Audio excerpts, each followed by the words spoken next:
يا صباح الخير بتوقيت دلوقتي. آه، امبارح الزمالك كسب المصري 3-0، والماتش ده من اجمل الماتشات اللي لعبها نادي الزمالك في الفترة الأخيرة. وكان فعلا يعني في تركيز من اللعيبة ان هم عايزين حاجة من الماتش، عايزين يلعبوا كورة وعايزين يبسطوا نفسهم وعايزين يعملوا اداء وعايزين يعوضوا الجمهور عن الخساره بتاعت وادي دجله. لكن الماتش بتاع امبارح ده كان في كذا نجم في الفريق. انا بس يعني عايز اتكلم بس عن لعيب مهم جدا. اللعيب ده الفتره اللي جايه يلعب يعني. اللعيب ده مكسب بجد. محمد اسماعيل ده مكسب بجد لنادي الزمالك. واللعيب ده ما ينفعش يقعد على الدكه تاني.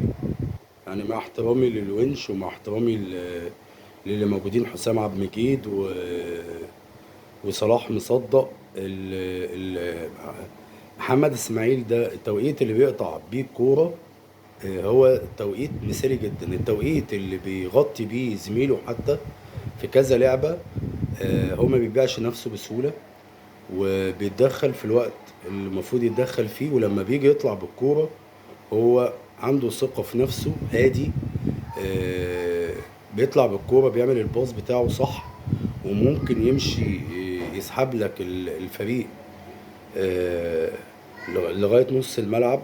وحاجة يعني محترمة جدا. يعني معرفش ازاي ده كان قاعد الفترة اللي فاتت. يا جماعة الكورة مش بالأسماء، يعني انت ما مش عشان اسمك فلان فانت لازم تلعب. يعني انت ساعات بيبقى مستوى بتاعك تحت، مستوى بتاعك متوسط مستواك فوق. فلعيب زي ده حرام ان هو يقعد تاني. ده المفروض ياخد مطوشة كتير. والمفروض ان انت تبدأ تشوف مين الافضل في ان هو يلعب جنبه. لان مع احترامي لكل اللعيبة التانية في الدفاع بتاع النادي، لا، ان محمد اسماعيل ده حاجة تانية خالص، مختلف تماما عن الموجودين. والموجودين مش وحشين، بس هو امبارح اول ماتش يلعب بشكل من اول الماتش.